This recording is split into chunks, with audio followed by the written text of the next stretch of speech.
আজ অফিসে অনেক কাজ ছিল তাই না? হ্যাঁ, এই শোন না, আমার হাজবেন্ড চলে এসেছে, আমি যাচ্ছি। কোথায় তোর হাজবেন্ড? ওই তো ট্যাক্সির মধ্যে যে বসে আছে, ওটাই হচ্ছে আমার স্বামী। ট্যাক্সির মধ্যে তো কেউ নেই। ওই তো ড্রাইভারের সিটে যে বসে আছে, ওটাই আমার হাজবেন্ড। ওই ট্যাক্সি ড্রাইভারটা? হ্যাঁ, ওটাই আমার হাজবেন্ড।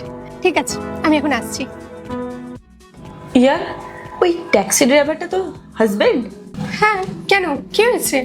দেখ, তুই হলি এই অফিসের ম্যানেজার, তুই আমার থেকেও সিনিয়র পোস্টে কাজ করিস, তুই ওই ট্যাক্সি ড্রাইভারটাকে কেন বিয়ে করেছিস? আমি বুঝতে পেরেছি তুই এই প্রশ্নটা আমাকে কেন করছিস। আসলে কি বলতো, তুই তো আসল সত্যিটা জানিস না, সেই জন্যই প্রশ্নটা করছিস। কেমন সত্যি? আসলে তুই জানিস না শ্যামলী, আমার যখন 18 বছর বয়স ছিল না, আমার বোকামির জন্য একটা ছেলের প্রেমে পড়ে গেছিলাম। আর ভুলবশত আমি তখন প্রেগনেন্ট হয়ে গেছিলাম। আর যখন আমি ওই ছেলেটাকে সব কিছু জানাই, ওই ছেলেটা বাচ্চাটাকে মেনে নিতে অস্বীকার করে। আর এই ব্যাপারটা আমি আমার মা বাবাকেও বলেছিলাম। আমি এক্সপেক্ট করেছিলাম হয়তো আমার বাবা মা অন্তত আমাকে সাপোর্ট করবে, কারণ আমি চেয়েছিলাম ওই বাচ্চাটাকে পৃথিবীতে আনতে। কিন্তু দুঃখের বিষয় কি জানিস, আমার বাবা মাও আমাকে তখন সাপোর্ট করেনি। তারপর একদিন আমি বাড়ি থেকে পালিয়ে গেলাম, পালিয়ে আমি কলকাতায় চলে আসি। আর আমি এখানে কাউকে চিনতাম না, সেই কারণে পুরো 1 সপ্তাহ আমাকে ফুটপাতে শুতে হয়েছে। ম্যাডাম, আপনার কি কিছু হয়েছে? আপনাকে কয়েকদিন থেকে দেখছি এখানেই আপনি রয়েছেন, এখানেই থাকছেন, এখানেই ঘুমাচ্ছেন।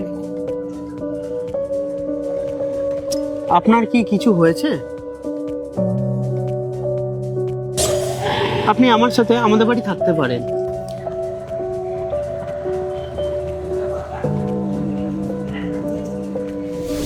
তারপর থেকেই আমি ওনার বাড়িতে থাকতে শুরু করে দিই।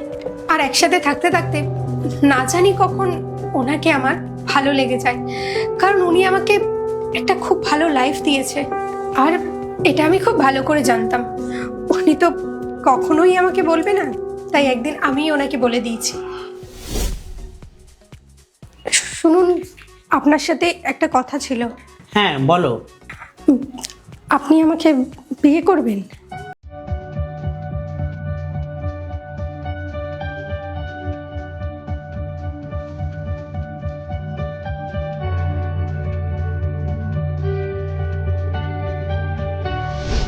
এবার তুই বল, এত ভালোবাসার মানুষকে আমি কিভাবে ছেড়ে দেবো?